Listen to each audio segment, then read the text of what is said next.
खसों के आने से पहले कभी हिमालय के पूर्वोत्तर क्षेत्र में खसों का ही राज था। हिमाचल प्रदेश के किन्नौर के लोगों को किरातों का वंशज माना जाता है, जबकि उत्तराखंड में किरात अब मुख्य समाज में विलुप्त हो चुके हैं।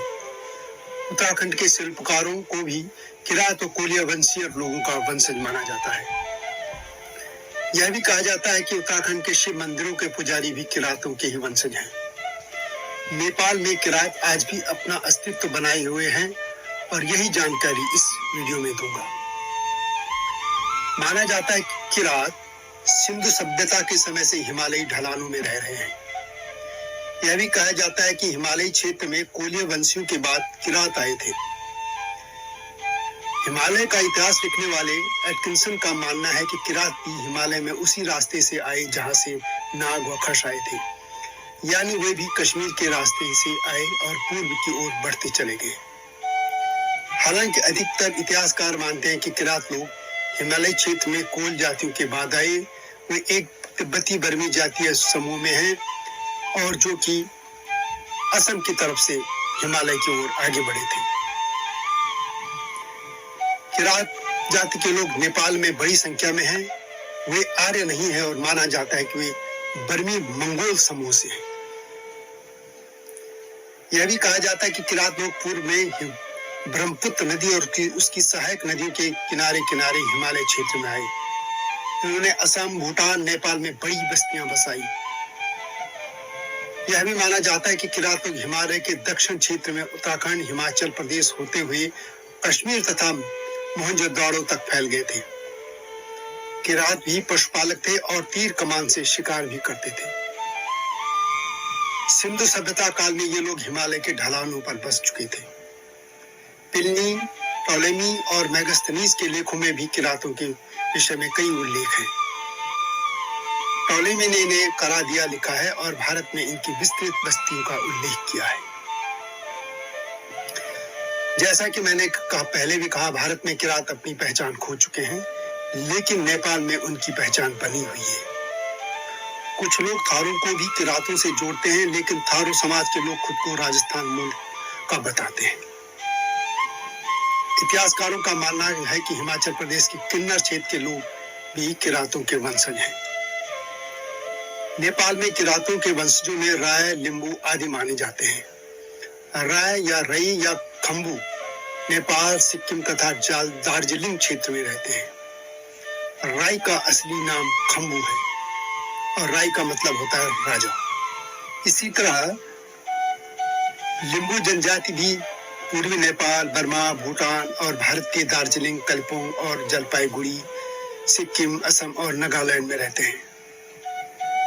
हिमालय क्षेत्र में रहने वाली अन्य जातियों के तहत किरातों को लेकर भी बहुत अधिक अध्ययन नहीं हुआ है, लेकिन प्राचीन संस्कृत साहित्य किरातों के साहित्य में बहुत कुछ कहता है। संस्कृत साहित्य में किरातों का संबंध पहाड़ों और गुफाओं से माना गया है। उनकी मुख्य जीविका आखेट बताई गई है। यजुर्वेद तथा अथर्ववेद में किरातों को पर्वत और कंदराओं का निवासी बताया गया है। नेपाल में किरातों को किरांती भी कहा जाता है।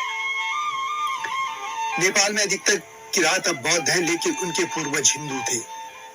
ऐतिहासिक साक्ष्य बताते हैं कि किरात भगवान शिव के उपासक थे और महाभारत में तो इनका उल्लेख भी है।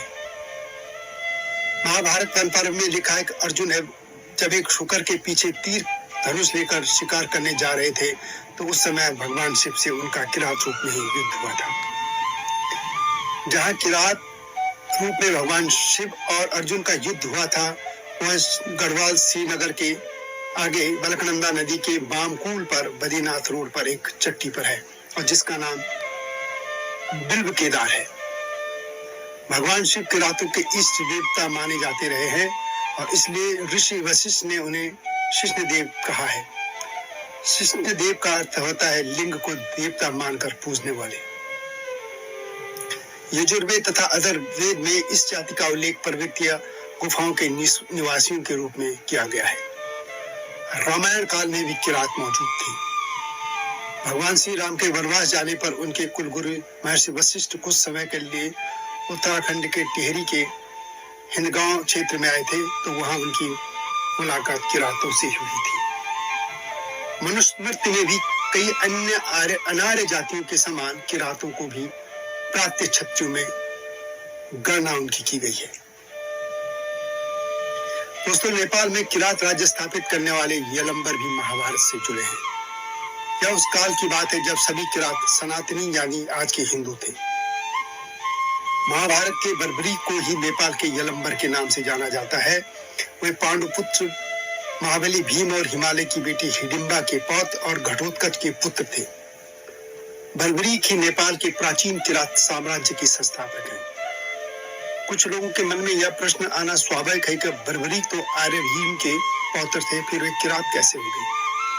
तो यह उसी तरह संभव है जिस तरह नेपाल के शाहवंशी राजा राजस्थान के थे, लेकिन उन्होंने खस व गोरखा राज्य स्थापित किया।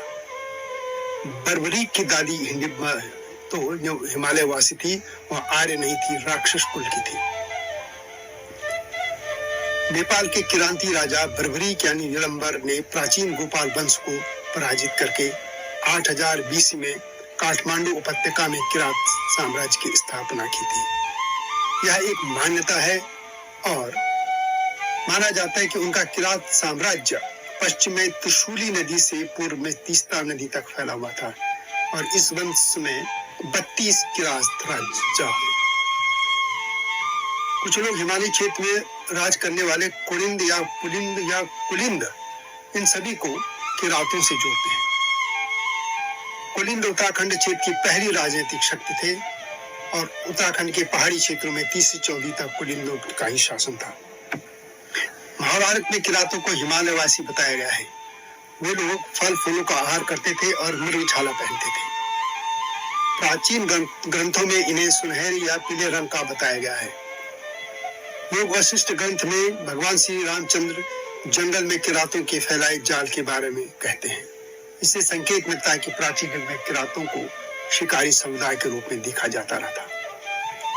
किरातों को लेकर संस्कृत के महाकवि कालिदास ने भी अपने साहित्य में लिखा है। तो उसमें किरा शब्द की उत्पत्ति को लेकर भी कहा जाता है कि यह किर यानी सिंह और ती यानी लोग मिलकर बना है, अर्थात सिंह की प्रवृत्ति वाले लोग। यह भी कहा जाता है कि पूर्वी नेपाल की किराती नामक तिब्बती जो जाति है और इसी से यह शब्द निकला है। यह भी संभव है कि किरात शब्द का प्रयोग वनों में रहने वाली जातियों के बारे में तब होने लगा होगा। सिक्किम के पश्चिम स्थित मोरंग में आज भी किरात नामक एक जाति बसती है और संभवतः किरातों का यही मूल स्थान रहा होगा, यह कुछ लोग मानते हैं।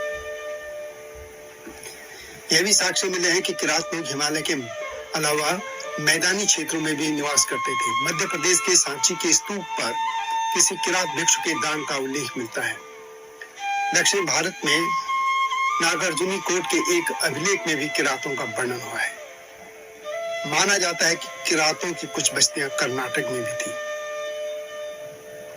सिंधु और हड़प्पा सभ्यता से पूर्व सरस्वती नदी के उत्तरी भाग और उत्तर में सतलज ब्यास नदी के भीती भाग तक यह सभ्यता थी और किरात भी उस समय हिमालय में बस रहे थे। 3000 ईसा पूर्व से 2500 ईसा पूर्व तक सिंधु सभ्यता के काल में हिमाचल प्रदेश में कोल, आदिम, आग्नेय या निषाद वंशी खस, नाग और किन्नर जातियों को समकालीन माना जाता है। इस सभ्यता के अवशेष मोहनजोदड़ो, हड़प्पा, शिमला और पहाड़ियों के अंचलों में बसे रोपड़ तक मौजूद है। खुदाई तथा अस्थि पंजरों से पता चलता है कि ये पंजर आदिम आग्नेय कुल या निषाद वंशी, मंगोल, किरात, भूमध्य सागरीय कुल और पर्वत प्रदेशीय नामक 4 नस्लों के थे। आदिम 4 नस्लों की कल्पना दर्बण, असुर, ब्रात्य, दास, नाग, यक्ष, किन्नर, किरात, ब्राह्वी, पार्ण और साइमेरियन के साथ की जाती है।